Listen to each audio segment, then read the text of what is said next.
Our modern Western culture places little to no value on the power of our nightly dreams to inspire, shift, and reorganize our lives.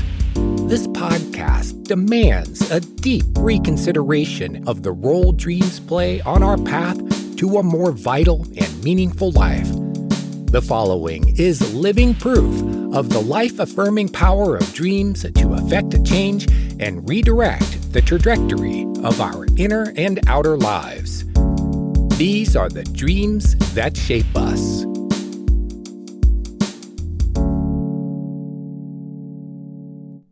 The Dreams That Shape Us podcast presents story after story that prove how meaningful dreams are and their tremendous value for shaping our lives so we can be our best. Oftentimes that means healing our hurts and seeing ourselves as we actually are, the proverbial hard look in the mirror. For this episode, we explore some painful experiences and the dreams that help to heal the hurts and pick us up after we fall. Our guest is Erin, a depth psychologist, teacher, and dream worker. She shares her experience of an abusive relationship and the cogent dream that summed up the situation in one powerful and telling image of a woman hiding inside a bottle. This conversation is painful at times as Erin and my co-host Stephen Ernenwine air their laundry and speak from a place of wounding they've both experienced. Their conversation also plumbs the wisdom and self-knowledge dreams can provide us so we can be better in our relationships by better understanding ourselves in relationships. Love gained and love lost brings out the best and worst in us. Guided by their dreams, Erin and Stephen show us that we can recover from our mistakes, do the inner work, and love the person we see looking back at us in the mirror. Only then can we give our best to the people closest to us. I'm co-host J.M. DeBoard, and I'll hand you over to Erin and Stephen. Well, welcome today, Erin. Really appreciate you being here to have this conversation with me. It's quite a pressing issue at this point in our collective. So thank you for being so brave to share this incredible story with us. Yeah, thank you for the invitation, Steve. I love what you're doing in this project, bringing dreams into the forefront of awareness, intuition, and healing in the world. So I'm happy to be part of that. Yeah, absolutely. Yeah, we haven't talked for quite a while, and I'm pretty stoked to have another conversation with you. I don't know if you remember how we met. Yeah, my memory of it was that we were both commenting on some posts about dream work on Facebook, and we kind of got into a Facebook comment conversation, one of those actually rich conversations that don't tend to happen as often anymore. Yeah, I'm pretty sure. I can't remember exactly how that worked, but I do know that either we did have a kind of back and forth on a comment, or I know I had posted something around that same time of starting my own dream groups.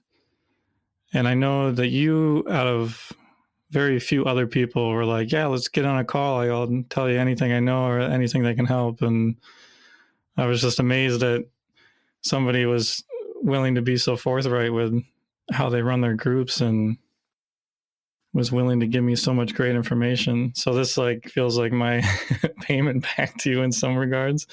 Yeah, I'll take the reciprocity for sure. And always happy to pay it forward, especially on a topic that I'm so passionate about myself. For sure. Awesome. So today, to begin, how I've been usually beginning these interviews is to give the listeners an idea of kind of when this was physically within the year. So I ask you,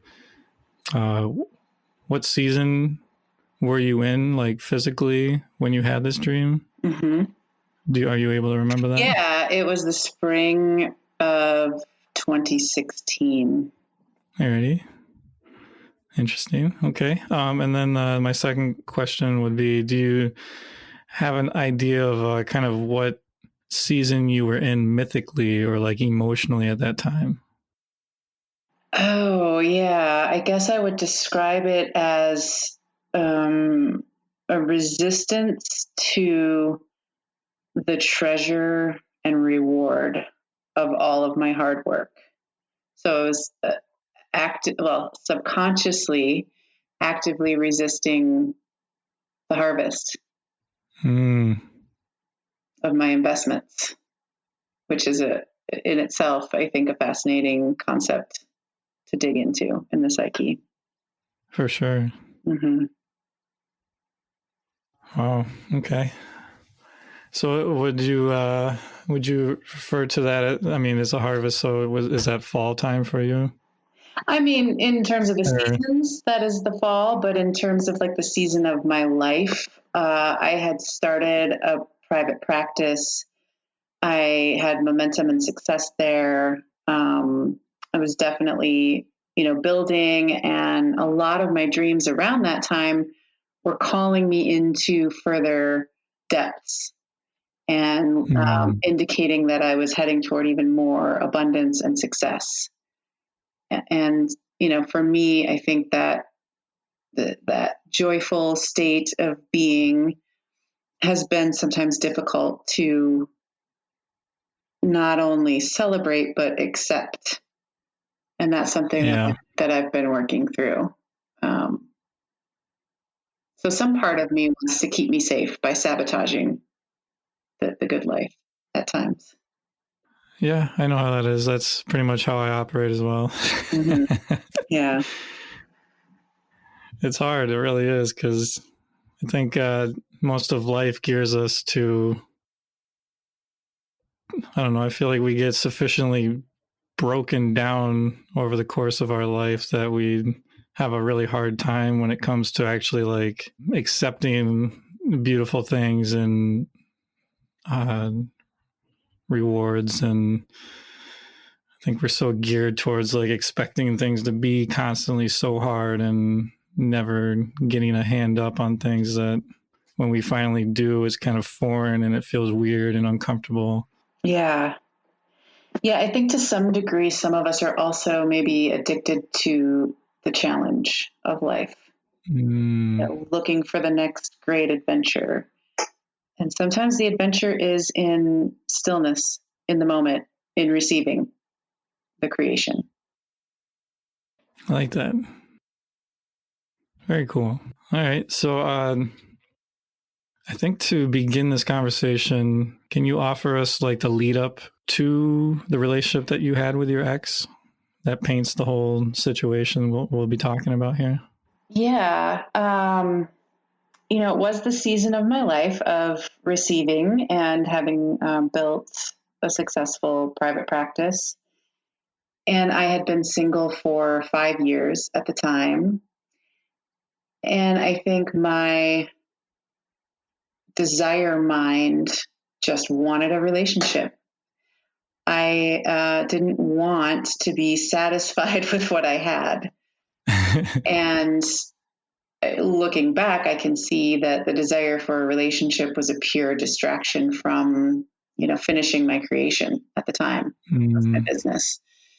But so I was having a lot of dreams about hosting retreats and leading large groups, spiritually and psychotherapeutically. And I was developing those things, and I just kind of got tired of it. I was kind of like a bratty kid who wasn't getting her way. I got tired of being alone, tired of having to follow through on the stuff that I, should do. Tired. I mean, it sounds odd to me now, but I was tired of being in the flow, I guess. So that relationship was going to provide another spark of adventure for me. Interesting. Yeah. So that's kind of exactly what you just said a few minutes ago. Mm-hmm. Yeah. Yeah. And so despite the warning signs from my dreams that were leading me away from developing a relationship, I was so primed and ready to respond to, a line dangling in front of me that it was really easy. I was an easy target, I'll say. Yeah. I was willing to start denying my intuition just to have what I wanted. what I thought I wanted. Right. So do you think, so I guess in my understanding right now, do you think you're kind of flirting with this idea of wanting this relationship more than what your dreams are kind of showing you is where you're supposed to be going? Is that why the morning dreams started to happen? Because they're like, hey, we know what you're thinking right now. Yeah, I absolutely believe that's the case. Okay. I was out of alignment with myself. And when I wasn't able to catch myself, I think my subconscious started to give me more red flag dreams. Wow. So that's really cool. From the write-up you gave me, I guess hearing you talk about it now, it makes more sense. And it's very interesting that, I mean, there's obviously red flag, like warning signs and dreams that came during your relationship. But that's really wild that they had started before you had even talked to him for the first time. Yeah, Man. I was getting red flags about my intentions. Wow, that's cool. Yeah. Do you, just for the listeners' sake, do you have any just brief, if you could tell like one or two of them just very briefly, like kind of like what they look like or how they came about? Yeah, there's just the one that comes to mind first. My subconscious was still exploring the idea of the healthy masculine and a healthy relationship. And I had several dreams that were similar to this, but in this particular dream, I was in Steamboat Springs, Colorado, on a little getaway on my own.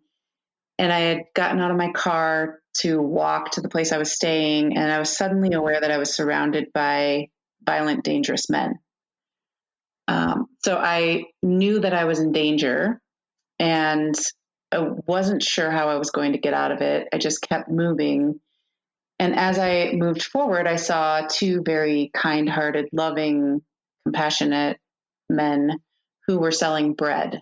They were selling baked goods and flower essences, very feminine stuff. Huh. And I went to their bread stand and I knew that I would be safe from the violent men there. So these were sort of red flag dreams, I believe, showing me something about my own relationship to the masculine that was wanting to be addressed before getting into a relationship. Gotcha. Very interesting.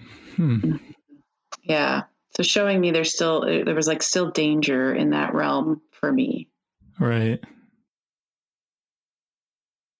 All right. Let's stay on the topic of red flags for a moment more.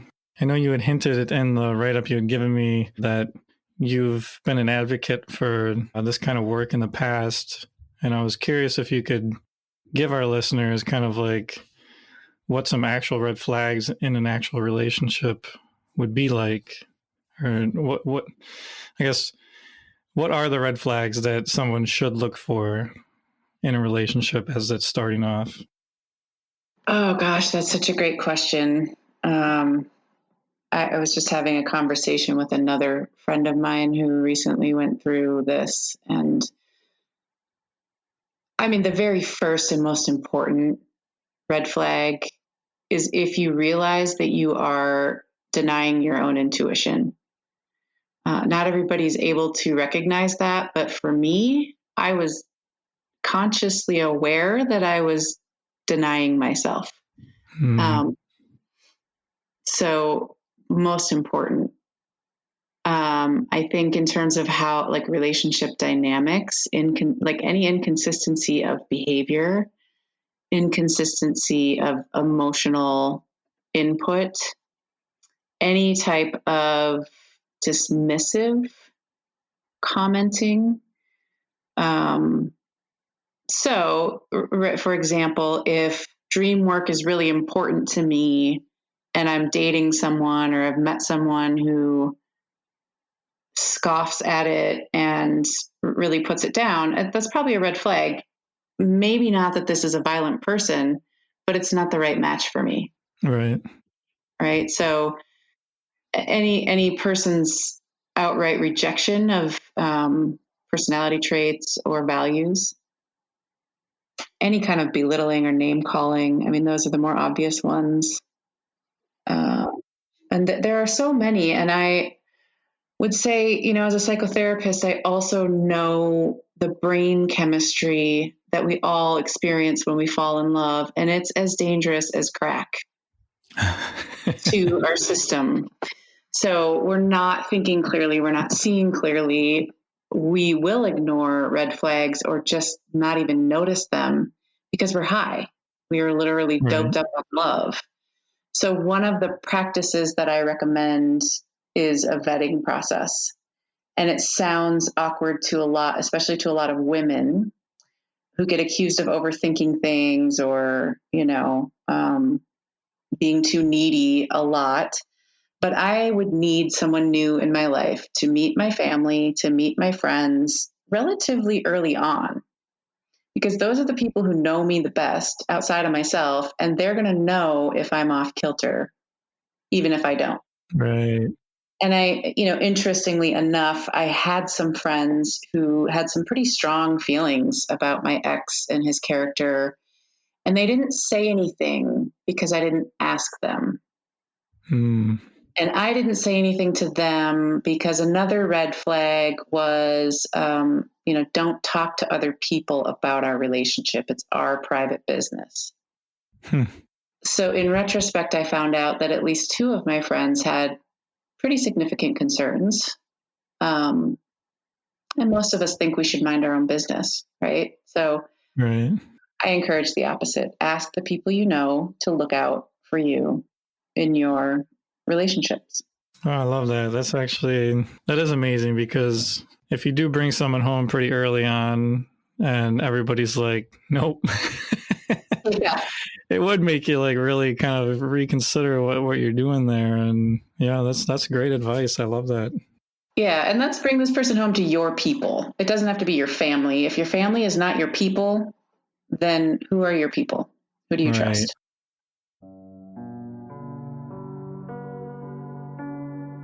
So I guess enter your ex. Do you want to tell a little bit about how this relationship began? Sure. So this has all the trappings of a beautiful illusion. And I say that because we met when we were preteens, and he was my first kiss. So that romantic notion of a childhood love reconnected was such a strong pull. And he actually, used that as part of the lure, and did it very effectively. So it was a matter of, like a Facebook reconnection, and that idea of a missed connection maybe, and full circle. It was meant to be. Right. And it took off like wildfire from there. I mean, it was a Facebook message that turned into a 3-hour phone call that turned into nightly phone calls. And red flag, number 16 or whatever, a very obsessive feelings about the relationship. And that's tricky because the chemicals that we ingest, oxytocin, can lead to that obsessive feeling. So it doesn't necessarily mean that it's wrong, but for me, I know that an over attachment, over involvement is never a good sign. Yeah. And the momentum was very fast, which is another red flag. So, we talked on the phone for 3 months maybe, and then he moved in from another state into my home. And it was, when are we going to get married, and do you want kids? I mean, it was all just lightning quick. Wow. Yeah. So the illusion had its allure, and I think my addictive nature, my desire to get out of the discomfort of settling into something easy and good, also played a role. in, this kind of relationship and the speed of things has the ability to take me out of myself, out of the present moment, and very, very effectively. Yeah, I can definitely relate to that a lot.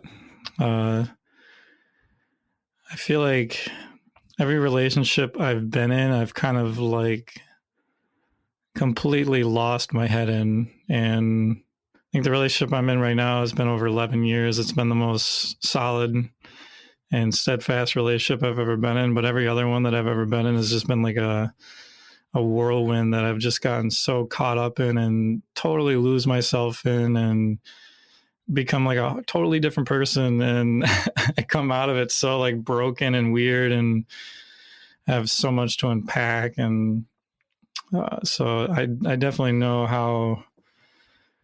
how it is to get swept up in that and to not see the warning signs at all, or to see them and like still be so caught up in what's happening that you ignore them and you just think, oh well, this is kind of what I want, kind of not, kind of. I'm curious with you. You said your current relationship has shifted you out of that pattern. Do you think that is because you shifted something, or is there a difference in your partner's qualities, or maybe some of both? So the relationship that I had before Erica, it was like a 7th-month relationship, and it was somebody that I had been crushing on for about 2 years before we dated. And it was like every time she was single or I was single, the other was in a relationship, and we always just kind of missed each other. And I thought, man, this is going to be one of those awful situations where we just never connect right. And finally it did work. And I was living in Tennessee at the time, and she was in New York, where my folks were from. And so there was a long distance element to it. And I've never really done too well with that, but I was like so rapturous that finally, like, this person that I've been wanting to be with for so long, I'm with them. And I totally allowed that to like totally shift me completely out of who I am, and got all like worried that I was going to mess it up and I was going to lose her and the distance was going to rip us apart. And I don't know, it's hard to have a long distance relationship as it is, because you're always kind of wondering, what are they doing over there? And all those stupid thoughts like come into your head. And so, yeah, eventually it did completely break apart. And when we did split, it was mutual. And I remember how free I felt all of a sudden. Like it was like this massive weight had just been lifted off of me, and I didn't feel crushed. I felt like alleviated. And I was like, holy cow, I have never felt that disconnected from who I am, that at the end of a relationship, I felt better. And I'm like, never again. I am never allowing myself to tailspin like that ever again. And I didn't jump into a relationship it was probably like about 2.5 years. And within that time, I had like this big spiritual awakening and started meditating and really kind of having a practice in place where I was able to connect with who I am and to live my life from that place versus constantly trying to reach and grab for some form of security or that kind of thing. And so I was way healthier going into my next relationship. And actually recently, within the last couple of years, realized that my whole relationship with Erica, I've had kind of a wall up in a certain capacity where that had served me well for the first few years of our relationship, so I wouldn't kind of tailspin like that. But over the last few years, I've realized that actually doesn't serve me anymore, because I still have like this wall that is inhibiting our relationship from going to that next level. And so I've been really trying to dismantle that now that I know that I can take care of myself. It was like after that relationship, my psyche all right, if you're all for that, let's do it. And this wall went up that I didn't even really realize went up. And it's been like a kind of a self-defense mechanism in some regards of not allowing myself to get that close, but still close enough to where I can have a relationship with someone. I don't know. It's hard to explain, but... Well, intimacy is a delicate dance. Yeah, it sure is. Yeah. Yeah, I can relate to that, the self-protective mechanisms. So, did that answer your question? Yeah, no, it's Okay. great. I was just, it sounds like you did a lot of inner development work, and that helped you figure out how to not lose yourself. Yeah, and the thing that was amazing too was at that time, I'd always been, I don't know, I've never had like a great success rate in like having girls like look my way. And so when they would finally, it was like, oh, I have to do this because I don't know when this will ever happen again. Scarcity mentality. Yeah, exactly. Yeah. But I've always been like a feeler. So if it didn't feel right, then obviously I wouldn't do it. But if the connection was there, then I definitely just went all in. But during that time, when that 2.5 years, I had a few women that would come into my life, and we kind of felt it out a little bit, but it never went anywhere. And so for the first time in my life, I was able to go, well, this is okay, but it doesn't feel like where my heart is set. And so I would kind of try to gracefully bow out of that. And I still kept myself open for, I'm in a great place of finally loving myself. And if somebody is to come into this circle, it's going to have to feel fully like meant to be, or like it's going to have to feel right on every level. Yeah. Yeah. I also have a history of being kind of like the master at yes. I'm a yes woman, to the extent that when I was younger, if a guy asked for my phone number when I was out, it didn't occur to me to say no or even give him a fake number if I wasn't interested. Just, yes, here's my number. And then if he kept pursuing, I might end up dating this guy that I have absolutely no interest in because I didn't know how to say no. Yeah. And I'm not sure that it was all about the scarcity mentality for me and more about my own self-assertion. So as we're talking about the masculine in relation to this dream and this relationship that I had, all of those are elements at play. My own relationship to my masculine, boundaries. Where do I end? Where's my limit? And assertion and aggression and all of that. I suppose by the time I met this particular ex, I had probably rejected a few, come-ons from other men. But it still was not my strong suit. Interesting. All right. Well, do we want to finally jump into this dream? Yeah. So the dream was in March of 2016. And this was about 6 months into living with my ex. And things had already escalated to a level of name calling and fighting. But I was so twisted into it that I was believing that I was partly to blame, that I was engaging in the dynamic. So it couldn't be just his problem. It was our problem to resolve. So March of 2016, I dream one night. Here's the dream. I'm teaching magic to a crowd of people, and this is my profession, something that I offer. I'm a magic teacher, and I'm showing this crowd how to bend spoons with their mind. So we're working on mind control. We're working on intention, outcome. We're working on manipulating matter and just playing with it. So I'm just demonstrating and showing them how simple it can be.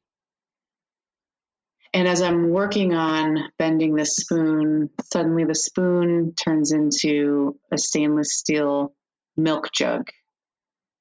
And I'm surprised at my own ability. I wasn't expecting to totally change the form of the spoon into something else. So I'm now in awe along with the rest of the crowd watching. And one of my best friends is there with me, and we're looking at this milk jug, and we give each other a look as if to say, that doesn't seem safe somehow. And I decide in that moment, I'm going to shift it back into the shape of the spoon because something's just feeling off about it.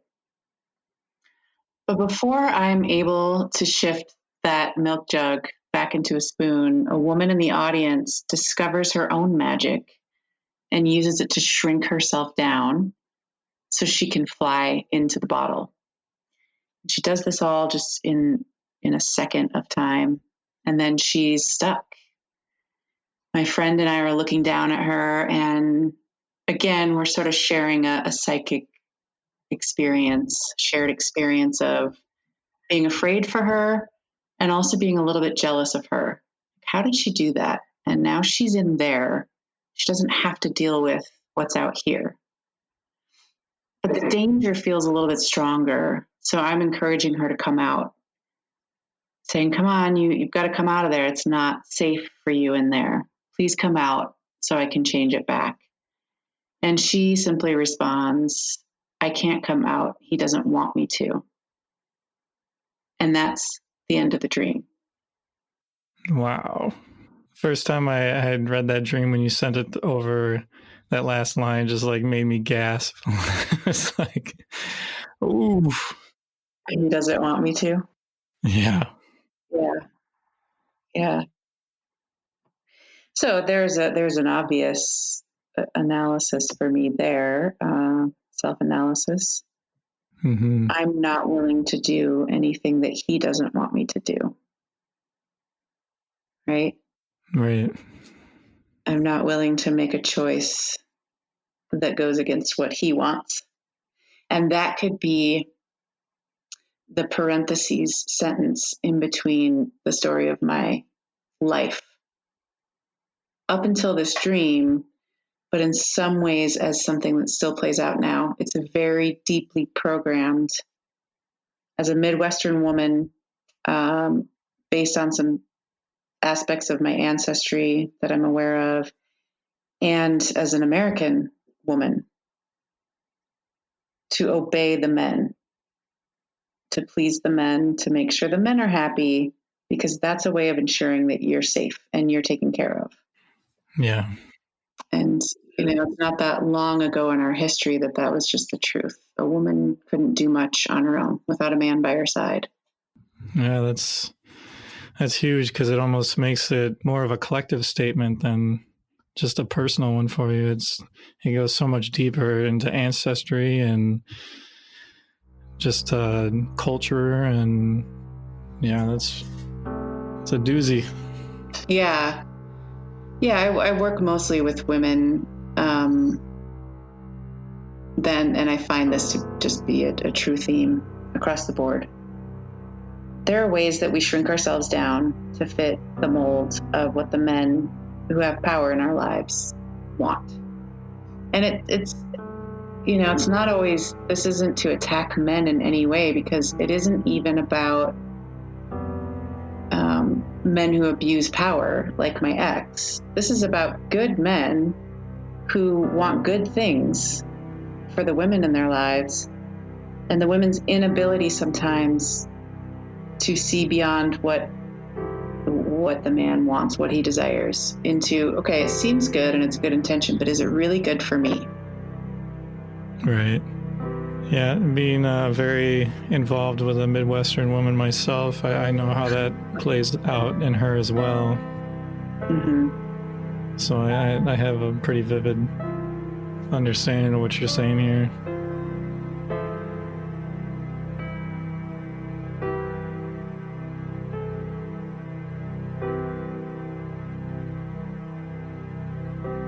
I think to look at this dream first, I really like the way how it relates the work that you do as like magical power, Mm-hmm. because I think it's super appropriate. And I mean, doing dream work and therapeutic work like you do It is like a magical power that has total potential to transform people's lives and to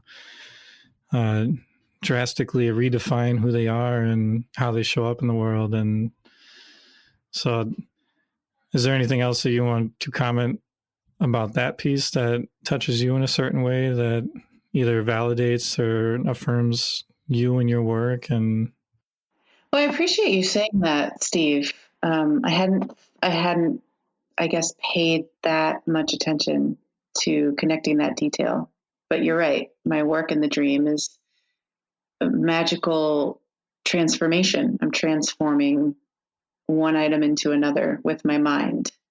And I think that is a great piece of imagery for what therapeutic work is. There is no logical, straightforward, step-by-step process that will work regardless, if you apply it right. It is very intuitive, and based in, the more magic qualities of the mind, the ability of the mind to shift. right. Yeah, it's very interesting. And it kind of creates this contrast because you obviously identify with yourself as the teacher in this dream, but also as the woman who shrinks herself down. So there's this incredible contrast and play on power and powerlessness.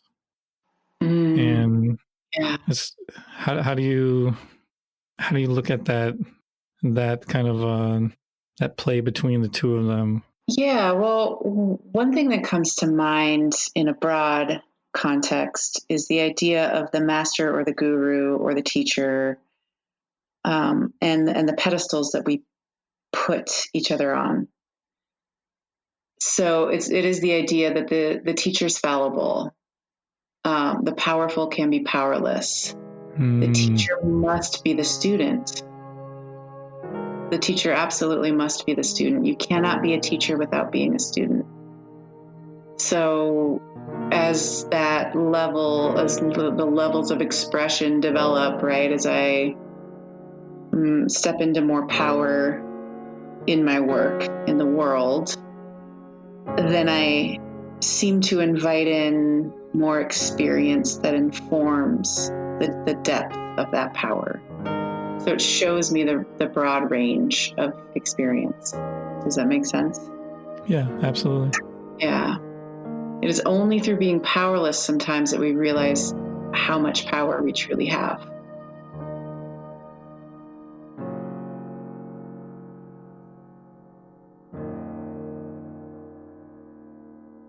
I like that. Yeah, that resonates really well for me.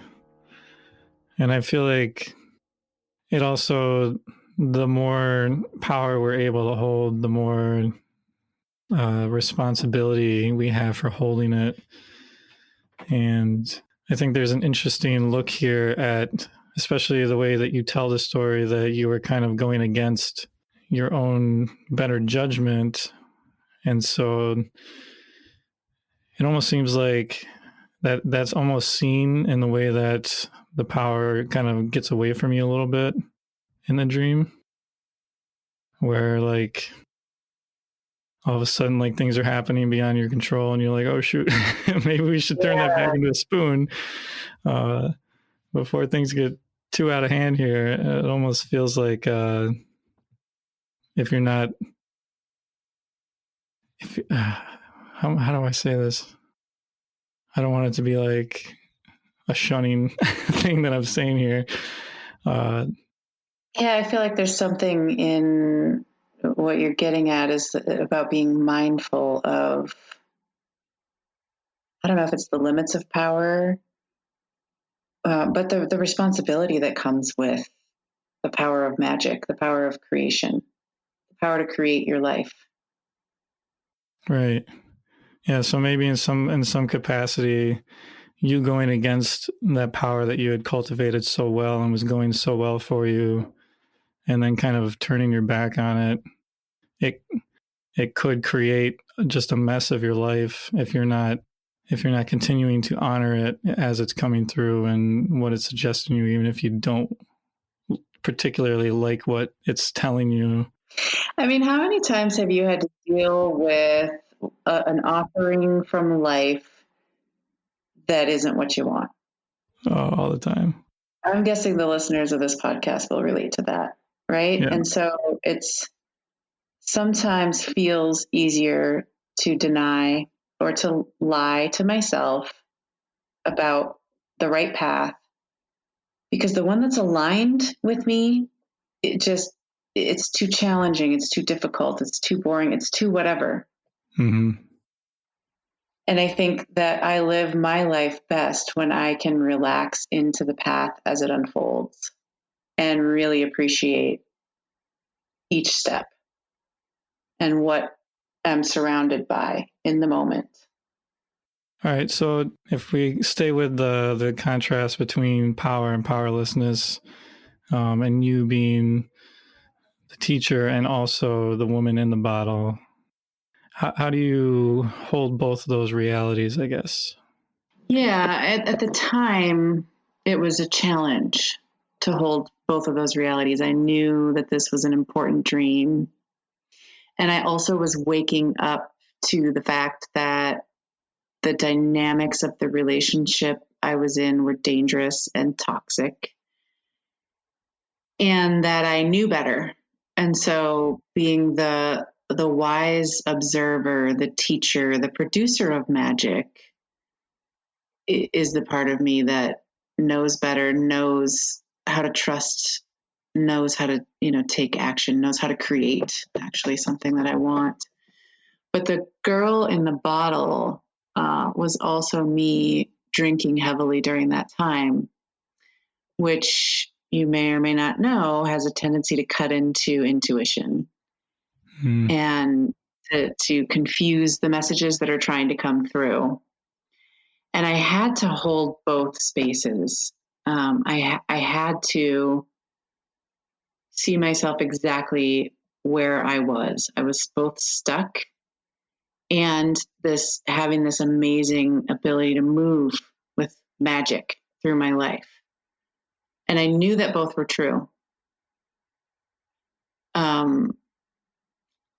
I would say that dream kickstarted the motion that I needed to exit that relationship. Right. And it was both the girl in the bottle and the wise teacher essentially walking hand in hand every step of the way. So I couldn't ignore the part of me that was stuck, and I could no longer quiet the mind of the teacher. Oh, I love that. That's such great imagery. Mm-hmm. Yeah, and the girl in the bottle, I have to say, as I worked in this dream, was afraid to come out. She was afraid of how big the world outside the bottle is and whether or not she would, find her place in it or be safe in it, Mm-hmm. which is fascinating, right? Yeah. Yeah, absolutely. Yeah, the fact that the container is like stainless steel, to me, it felt kind of significant. Is it probably at once feels very cold and alone, but in some regards safe in like a weird way. Sheltered. Yeah.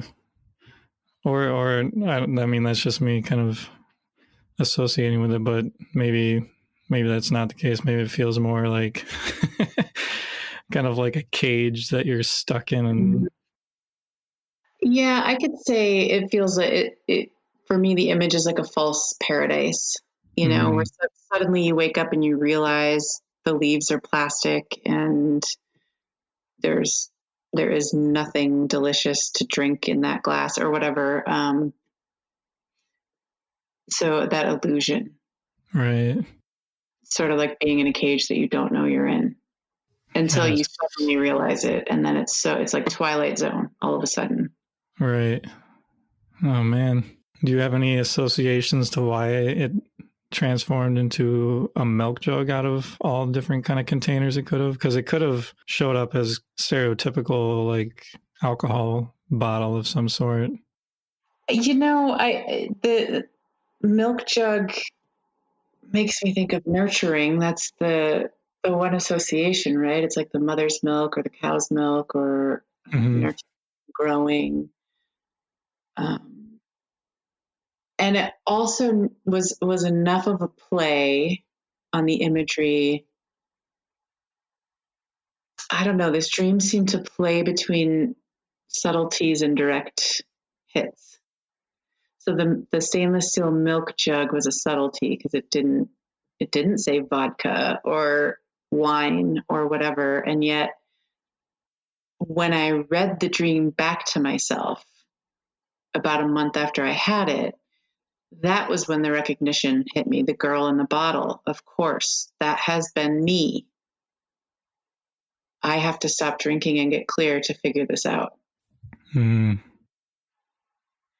So I think the subtlety of it allowed me to be with the dream even before I was ready for the direct hit of that information, right? The confrontation. I wasn't ready for the confrontation at the time. I think the subconscious has a way of delivering things just as they need to be delivered. Yeah, I definitely agree with that. It kind of softens certain aspects until you're ready to like really dive into it. Yeah. It like gives you enough to where it kind of like makes you go, what is that all about? And you kind of like sit on it for a little bit and then you come back and you're like, whoa, how did I not like instantly pick that up? Yeah. So this dream seems really, really obvious to me, given the context of my life at the time when I look at it now. The day after I had it, I wrote it down. I forgot about it.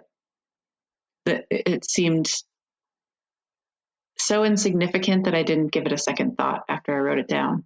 Like significant enough to write it down, but not to do any kind of work with it. So it was one that I came back to.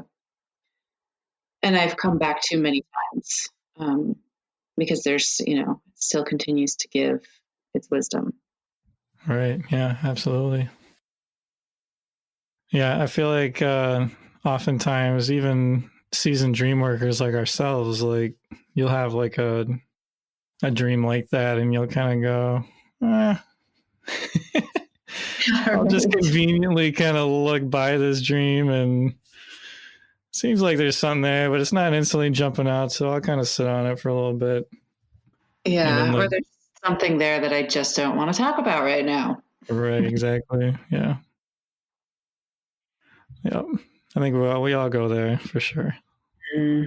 My only associations with the milk jug, because I don't think in your original write-up of that dream you specified it was a milk jug. I think you just wrote that it was a stainless steel container. I've had quite a few dreams with cows in the past, and there is like an ancestral component to that for me because a lot of my ancestry on my father's side were dairy farmers. And the way that they showed up in the dream was like, like cows were being mutilated or they were like zombies, and a lot of these kind of like hard images. And to me, the cow, when I was looking up information on them, it was like a big symbol of nurturance. And I've done a lot of work with the victim archetype, which I think would probably insert itself pretty well into this conversation, being a contrast of power and powerlessness. And so for me, the cow shows up in those contexts to show me kind of like where, like especially in the one where it was zombies, it was like cows being led down into this cave where they turn into zombies. And the cave was like, there were like bones of cows on the floor as I walked down in through there. And it was like this lost zone within my soul of like a place where there was like no nurturance. And it was almost like the cave of the victim almost. And so for me, looking at that and all of a sudden finding out that that was a milk jug, it just kind of brought back all that imagery for me where it almost seems like it's a stainless steel milk jug, which feels very like cold. And since it's empty and there's like no nurturing value in it, but at the same time, the symbol, once you do finally find the power to get yourself out of there, the wisdom that you now hold and the power that you now hold getting out of that situation, that milk jug is now kind of a vessel of more personal power and self-worth and all those great qualities that would come with finally standing up and, facing that uncomfortable situation to really get yourself out of there, in my opinion, looking at that. Yeah, I think one of the biggest gifts for sure of the dream and the context of it is the recognition of what it feels like to shrink myself down to the smallest I can possibly be in order to fit somewhere. So that is gift number one. I know exactly what it feels like as I start to shrink. And it doesn't mean I always take action right away, but there's an opportunity and an invitation to adjust or to figure it out. And the second piece is that I know how to get to a place where I can commit to myself to do whatever it takes to take care of me or to take care of business, whatever that business is. That it's like the teacher and the girl in the bottle as parts of me. I can count on her. I can count on me to figure it out.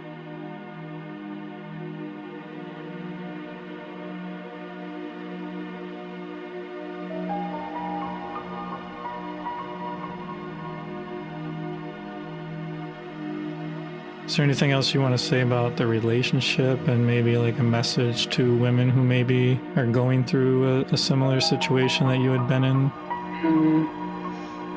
Sure, and I could do a whole podcast on that messaging. I would say reach out for support. It would be the top thing. If you are in something that you know is damaging, you know it's dangerous, the best thing that you can offer yourself is someone who understands and maybe who's been there, somebody who can navigate that. And please, please, please try to be compassionate with yourself. I think what I see so often with clients and friends and other women who've been through this is a tendency to really, I'm going to blame myself for being stupid. And that's part of the cycle of abuse that's happening in the relationship in the first place. Then the whole relationship also becomes your fault. And that's not helpful. I think it actually doesn't matter if it's your fault or not. That's not helpful.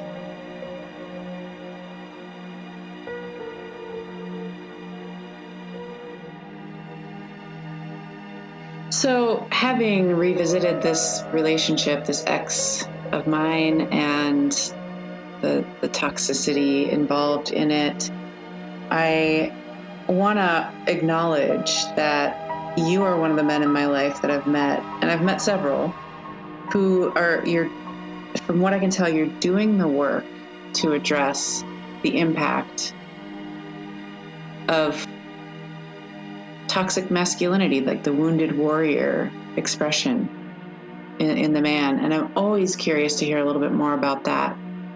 To offer up that, to anybody listening, that there is a dark side and there is danger, and there's also a ton of beauty in the sacred masculine. Yeah, absolutely. Yeah, it's been a large bulk of the work that my dreams have asked of me, and I've always been a real good guy when it comes down to it. I have my own demons, and they come out in certain ways that I don't particularly want them to. Obviously, I'm a human being, but it's been amazing, like the kind of work that has been asked of me through dreams. And like early on, before I had any kind of like spiritual awakening, but my dreams were something that I was very invested in. The first thing that they really were prodding at was my anger issues, because I've always been kind of like always been a bottler. And so when I finally blow, it's kind of scary. And I'm never, kind of like how you described your partner, I've never been like verbally abusive to people, but my anger has always been kind of a destructive force in my life, where I don't always direct it at other people, but I'll blow up and I'll walk away and I'll carry on like a child. And so I've never hit anybody. I've never called anybody I've ever dated a bitch or a whore or any of those awful words that it seems like guys are so loose with. Never cheated on a woman. So in that regards, I've always come across as a pretty nice guy. It was very interesting when I really started doing my shadow work that, well, when the shadow work switched into kind of doing more of the work with the anima, that was very telling to how my relationship is with my inner feminine. And where as a creative person who is very deep into music and his spiritual practices and that kind of feminine quality to certain things, I always felt like I had a pretty good relationship with the feminine. But it was very interesting as the dreams started coming that were showing me how toxic my relationship is with that part of myself. I was just like, are you serious? Like, what? Wait, what? With the feminine part, is that what you mean? Yeah, like with the anima. So for anybody who's listening who doesn't know what the anima is, it's an archetype. Carl Jung coined it as kind of like the soul of a man, and it typically shows up in a man's dreams as a woman. Mm-hmm. And so through relational experiences in your dreams, you can see what your relationship is like with her. And so she's kind of like a man's source of his creativity and his femininity and all of the great qualities that are typically associated with femininity. And essentially, my understanding is it's kind of like all the aspects that a man would seek to marry within himself. So it appears as this woman. I know I'm probably going to get in trouble with gender here, but that's how it. I'll just speak from my own personal experience. So she appears as a woman for me, and so like, let me give you an example here. So my whole life, I've really struggled with self-worth and with really showing up for myself. I've always been kind of a pushover and a floor mat, and I've just allowed people to walk all over me my entire life. And a lot of that has to do with the fact that I moved so much as a kid. By the time I was 12 years old, I lived in 5 different states and been to like 4 or 5 different elementary schools. And so it became like a self-defense mechanism to be more of like a people pleaser, because that's how I could quickly get new friends and I could avoid the uncomfortable experience of being the new kid and being the outcast and having nobody in my life. Mm-hmm. And so I have a very easy personality to get along with, which helps. And then just being kind of a people pleaser, that helped me get my foot in with groups of friends that were already established. But it obviously, throughout the course of my life, didn't always serve me. And it kind of made me a pushover. And I have all kinds of emotional scarring from wanting to tailor myself too fully to other people and forgetting about who I am. And so it created this massive divide. And the way that seems to show up in my relation to the anima is that she feels completely unsafe within me. Sure. Because at any moment, I would readily choose the external world and the validation that could give me over facilitating my own validation of who I am as a person, as a man, and as this beautiful soul that is inside of me. And so one dream in particular that I'm thinking of was a dream where it was my first look at the saboteur energy. Mm-hmm. And I'd been doing a lot of work with like these 4 archetypes that Caroline Myss talks about, which are like your survival archetypes, which are the victim, the child, the prostitute, and the saboteur. And I could readily see how the other three archetypes, the victim, the prostitute, and the child, would work in my life as far as like keeping me safe. And so the child, you're obviously you're clinging to what you know. You're not moving outside of your comfort zone. You're not leaving the care of mom and dad to be independent. And then the prostitute, you kind of like, there's a price as far as like what you're willing to do or not do to sell your soul, essentially. I think even being a people pleaser. Yeah, absolutely. That definitely plays into that for sure. So then the saboteur kind of evaded me for a long time. I was like, well, obviously see how I sabotage myself in certain situations, but like the whole realization of how that archetype operates within me hadn't quite appeared yet. And I had this incredibly hard dream where I'm in this very dark dreamscape and there's like a helicopter whirling overhead, and this woman just comes just running, hurtling at me and just throws herself at me. And she's like, you have to save me. They're going to get me. They're going to kill me. And I'm like, what the heck is happening? And it all of a sudden becomes very aware that the people in the helicopter above me are coming after her. And I realized that I think there was a notion in the dream that one of the characters was the saboteur. I think I was given that notion to help me finally click the dots there. And one of the people in the helicopter was understood to be a friend of mine that I had in middle school named Dave. And Dave later turned into another friend of mine that I had later on in life.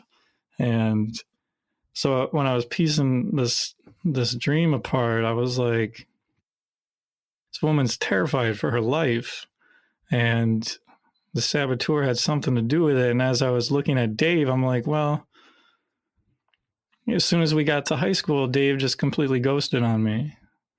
I'm like, if he's supposed to be kind of the saboteur, then all of a sudden, like, it was kind of like there was like this. What I'm hearing, I don't know if this is where you were going or not, but it's almost like you ghosted on yourself. You ghosted on your own feminine self. And you prostituted her out to ensure that you would survive. Mm-hmm. But yeah, in the end, she's in danger. Like the way that things have been going caused her to be a victim. Right. Absolutely. And so I guess that's where I was trying to go with it was the way that Caroline explains the saboteur is that's kind of like the energy of choice. And so you either make choices that serve you or you make choices that harm you. And that aspect of having a choice can be a sabotaging mechanism that kind of either makes or breaks your life. And so in this dream, it's like I have been constantly making a choice to turn my back on my own soul, just to appease other people and to, kind of win over their validation or whatnot. And now it's clicking that Dave, that's exactly what he did to me in middle school, was that he dropped me because he came across a couple of people that were like a year or two older than us who seemed to take him under their wing, and he just dropped me. Mm-hmm. And I was like so broken up about it for a while there, because I was like, he was like my best friend. We talked every day. He was at my house every weekend, and blah da da da. Painful. And then it was funny because then he transforms into this other guy that I've been pretty good friends with for the last like 10 years or so, and he's like a very spiritual person. And so I had to laugh when it made that connection. It was like, even when I became a very spiritual person, I still did the same thing. And I was like, I had no balls at that point, because to be a spiritual man, you're supposed to be ultra feminine, and you're supposed to not utilize any of your warrior energy, and you're supposed to be this kind of soft, non-confrontational guy. And so it was just poking at that too. It was like, you're still turning your back on your inner feminine because you're not allowing yourself to own that warrior energy enough to create that boundary where you don't need to people please anymore, and you just take care of her, and you don't try to you're still turning your back on yourself because you're still not standing up for yourself. You're still not owning who you are, even as a spiritual person who thinks he's actually learned something. So that was like such a wild dream to have, because it was like, holy cow, like if that's really the experience she's having inside of me, like that definitely has to change right now. Mm-hmm. Yeah. Did that dream kind of launch you into some changes? Yeah, absolutely. I think by that point, when I had that dream, I think I was already beginning to do those changes, but I hadn't quite understand that the situation was at that level, that there really was, that it really had to depict it in that capacity, that she was seriously in fear for her life, like constantly. And that was the worst part about the dream too, was I think I wish I would have reviewed this dream. I can't remember if the helicopter was somehow blown out of the sky, or like there was something that I did to get them to leave, but there was this fear that even though they were dead, I'm pretty sure the helicopter somehow crashed, and there was this lingering feeling in the dream that at any moment they could somehow come back. Mm. So it was like this awful feeling that, all right, you know about this now. It's become pretty crystal clear to you, but if you're not going to do the work, and you're not going to really kind of take ownership of the situation, at any moment these assholes could come back, and she could be right back to where she was, and in fear for her life. Yeah. And so it was kind of like the dream was like being like, this is your duty now. Like, if you don't do this work, if you don't show up for her now, like this fear is not going to go away. Mm-hmm. So yeah, pretty intense. Great dream. I think I find it very fascinating that you started out talking about how your anger can get out of control, and maybe that's a response to having repressed your anima and mistreated her. And I, as a woman, I've had the opposite experience of being so uncomfortable with any level of anger that it's been impossible at times to develop a boundary. Interesting. That's what anger is for, right? It is the indication that either you're projecting something on someone, or somebody has violated a boundary, somebody has assaulted your line, right? What you're okay with.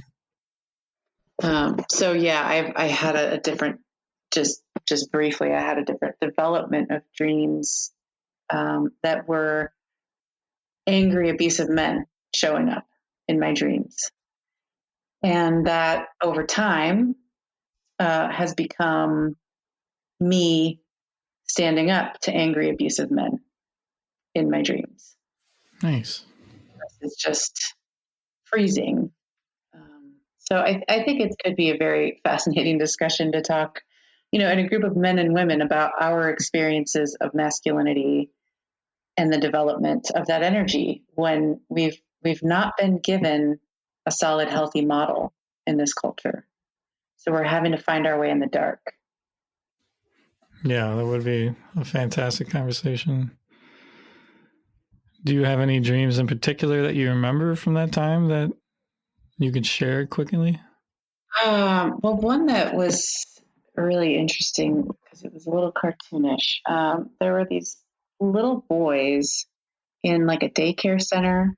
I mean, little, like 3 years old, but they kind of looked like eggheads or Oompa Loompas or something that was cartoonish, not human. Mm-hmm. These little tiny boys were throwing fits of rage at each other, and it was almost comical.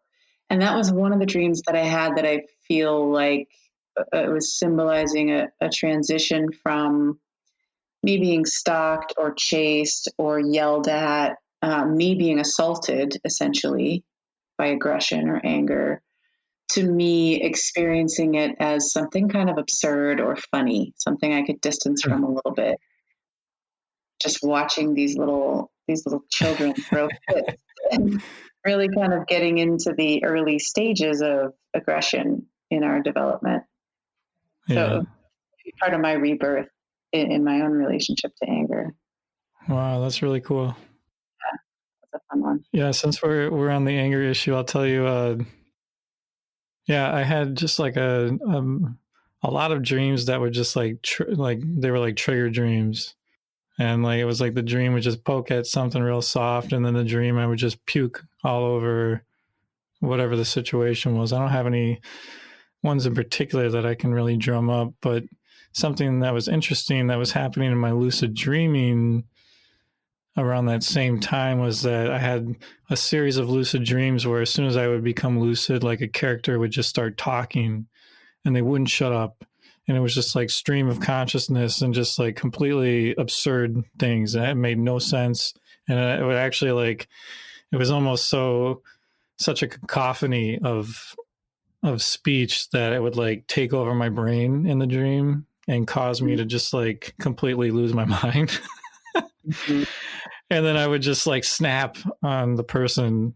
One time it was my father, and just completely just went off on him and tried to like vanquish him from the dream. And another time it was like one of my best friends who symbolizes the victim archetype for me pretty well, because he's kind of one of those people that always has something awful that's happening and can't ever get around it. And so he's in the dream and he's just jabber, jabber, jabber, jabber, jabber. And I think I even lucidly created like a trap door in the floor and stuffed him in it and shut it and tried to lock it. And I could still hear him talking, and it drove me so mad. And I woke up, and it was almost like so many people think lucid dreaming is like all about them controlling the dream. And like you go in there and, oh, you can do anything you want. But my experience with lucid dreams is kind of, yeah, I've had dreams like that where I could kind of go in and putz around and be a complete idiot and do the most absurd, egotistical things I could ever want. But lucid dreams have expected a certain level of kind of integrity and kind of authenticity from me, because I think they want to use me for something bigger. And it was almost like me going in the dream thinking I'm going to do what I want. The dream was like, nope, there's an anger issue that you're still not facing, bro. You're gonna work on that. Yeah, that's what we're here to work on. So you're going to have to look at this so vividly, and you're going to have to wake up super disappointed that you wasted yet another lucid dream to being a freaking complete psychopath. And you're going to have to sit there and grapple with all the feelings that brings up, and how you're going to maybe try to tread a little bit lighter on that space the next time you're there. And so, yeah, it was pretty wild. And eventually I did have a lucid dream where that happened, and I did kind of overcome it in probably the capacity that I would be capable of at that time. I think they would have asked a little bit more of me now. But I had the same kind of situation happened, and the guy's just talking. And instead of like getting furious, I just turned around and very gently was like, yeah, that's cool, man. But I don't know if you can fly, but I can. And I just jumped in the air and flew away. And I was like laughing at myself, pat myself on the back, like, yeah, that actually worked out way better than the other times. And then I look back, and he's actually flying through the sky after me, still talking. And I'm like, come on. But I don't think I had another dream like that after that. Yeah, you did something different. Yeah. So I think it at least showed that I was learning, or I was trying to learn, trying to find a way to not have that same experience compete or repeat and repeat and repeat. Yeah. Yeah. And I love what you said, Steve, about, doing what the dream is asking of. And I think that seems to be the concept behind this project, is looking at the big dreams and what they're asking of us. Mm-hmm. And I know that when I live my life that way, and this is not to say that I respond to every single dream that I have, because I don't, but when one catches my attention, if I pause and get into the ask, what is the big ask here? What is being asked of me to stay in alignment with my soul, with my life? Things turn out in ways that I could have never predicted. There's just tremendous growth and opening and connection. So it's not the easy path, but it's the right path for me. And I appreciate you taking the time to explore this and put this out there into the world. Yeah, absolutely. Thank you for saying all that. That means a lot. Yeah, it's definitely been, doing shadow work is hard. It asks everything of you every step of the way, because it's constantly trying to expand your container for yourself, and for just being able to hold more space for all of the aspects of yourself, and the myriad relationships that we have to certain aspects of ourselves. And I think one of the challenging aspects of it is that we're still just this little ego, and to be able to grapple with the immense amount of relationships and archetypal aspects of our soul that we have, it's hard to get them all right. And I don't know if you necessarily do get them all right, but there's always growth to be had, and there's always a new way of looking at those relationships and ebbing and flowing with them. And like, for me personally, doing this work with that feminine aspect of my soul has been so rewarding. And I feel like over the last couple of years, really diving into this work, I have recaptured so much of that essence. And I really don't know who or how I could have continued on if I didn't have this experience erupt within me the way that it has, because it's just, it's soulful. It's recapturing that part of myself that has been kind of locked away and in fear, and that is also so incredibly beautiful, and that I want to bring forward into the world. I don't want it to be in fear. I don't want it to, I don't want to feel like she's all caged up and haunted. And Yeah. so, yeah. Well, thank you so much for having this conversation with me, Erin. It's been a real blessing to talk with you again, and to talk to you on an issue that is so needed to be had between men and women, and between men and men. So thank you for being here with me and sharing your incredible dream and the whole process that it helped kind of erupt within your life. Yeah, thank you so much for the invitation, Steve. And again, I think this is such an important project. So thank you for putting it out. Masculinity is not inherently toxic. A lot of the toxicity that we see visibly in our culture is really just a symptom of a grave trauma that patriarchy has instilled upon men and inflicted upon women. And it has devastated men, even though it seems like patriarchy is in support of men. But how patriarchy worms its way into masculinity is so damaging to men.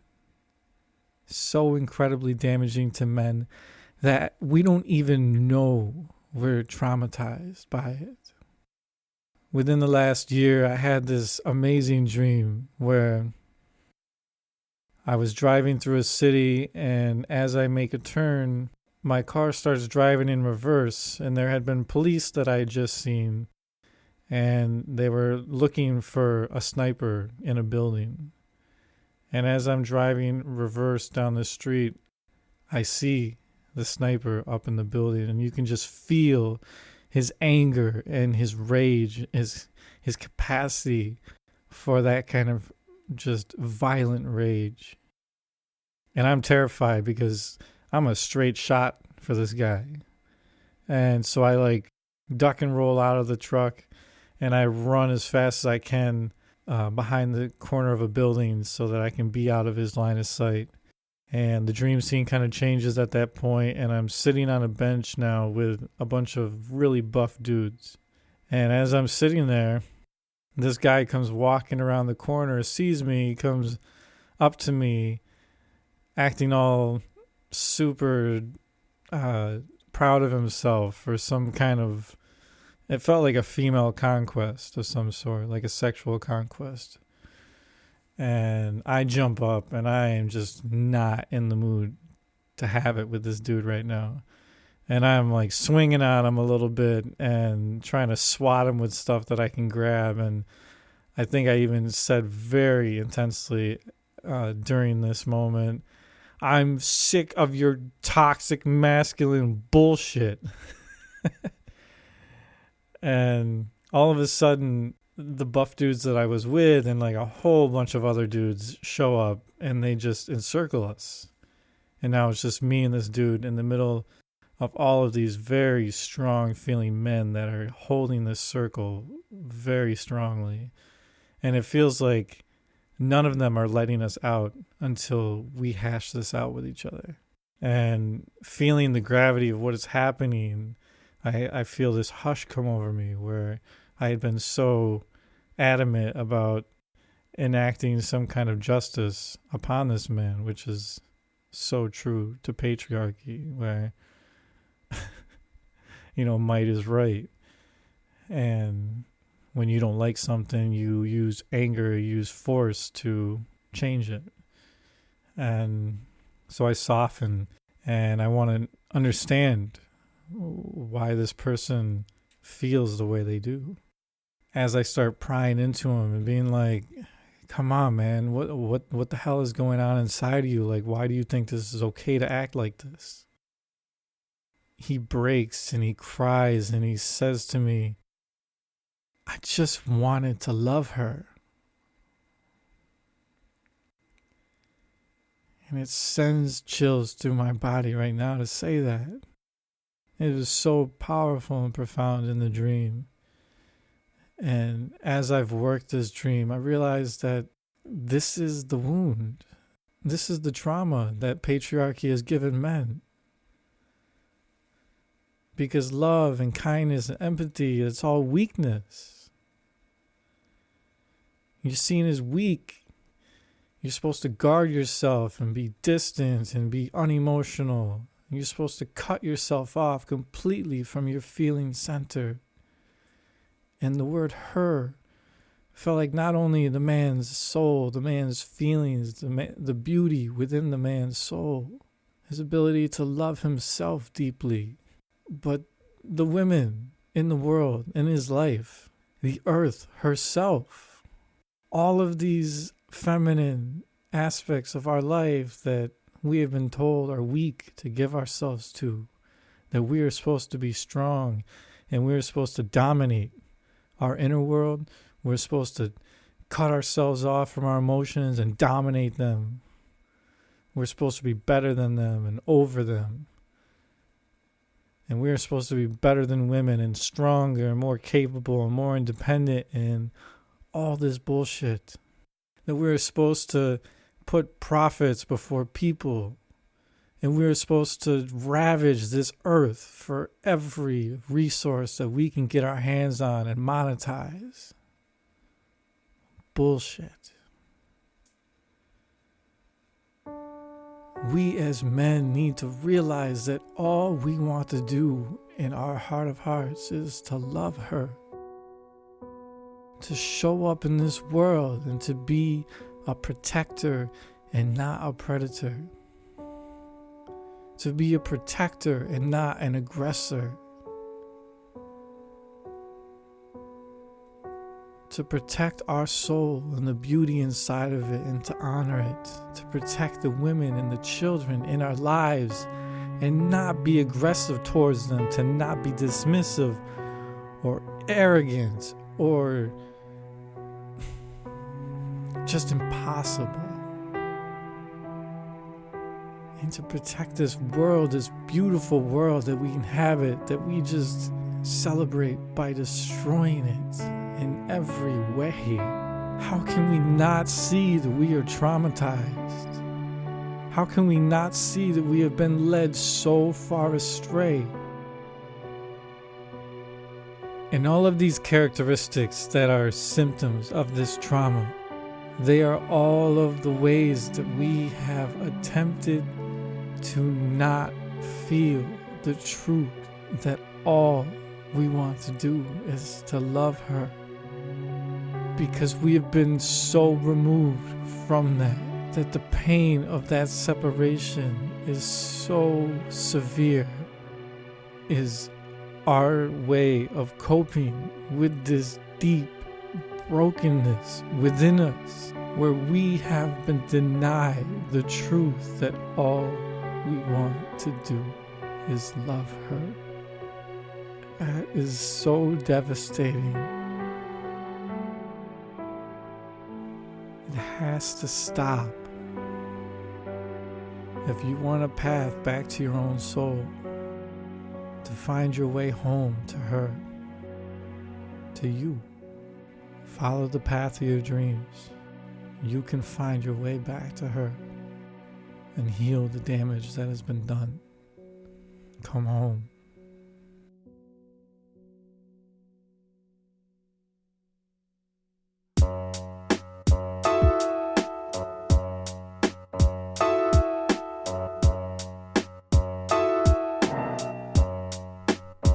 Wow, Erin and Stephen lay it all on the line. Their candor and frank self-evaluation is like fresh air. They came through their tribulations with the scars to mark their journey, and they are both better people for it. Pain is a driver of growth. It breaks the inertia that develops when we respond habitually. Pattern behavior is difficult to change, and we often don't make changes until the prospect of more pain is scarier than doing nothing. This is the Saturnian wisdom of the nightmare. It's like re-breaking a bone so that it sets correctly.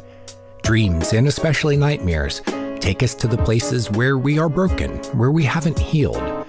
They open the wound, and if we endure the pain, we get the benefit of the medicine. And while it's a myth that broken bones grow back stronger, I think that broken people do. I'm right there with Erin and Stephen in that regard. The myth of the wounded healer is the guiding myth of my life and theirs. How many times can I break and put myself back together and maybe come back stronger? This is what our dreams ask of us, but we must do the work to make it happen. Carl Jung said that our pain doesn't have to be pointless. Fix our minds on healing with determination to show up every day for ourselves and do the inner work, endure the pain, and stand firm between the opposing forces of conflict, and it prompts the unconscious to produce a symbol that unifies the opposites.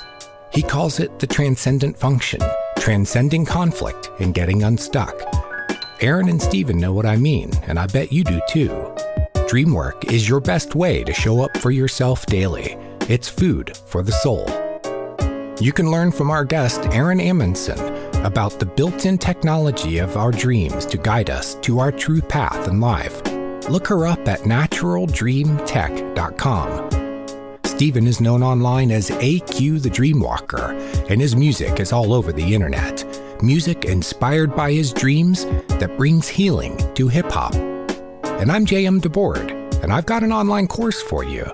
It's called Dreaming for Love and Relationships. It teaches how to use dreams to get the love you want in your life. It's at dreamschool.net. Friends, sharing is caring. Please share this podcast and help us spread the word that dreams are meaningful and worth all the time and energy you can give to yours. See you next time.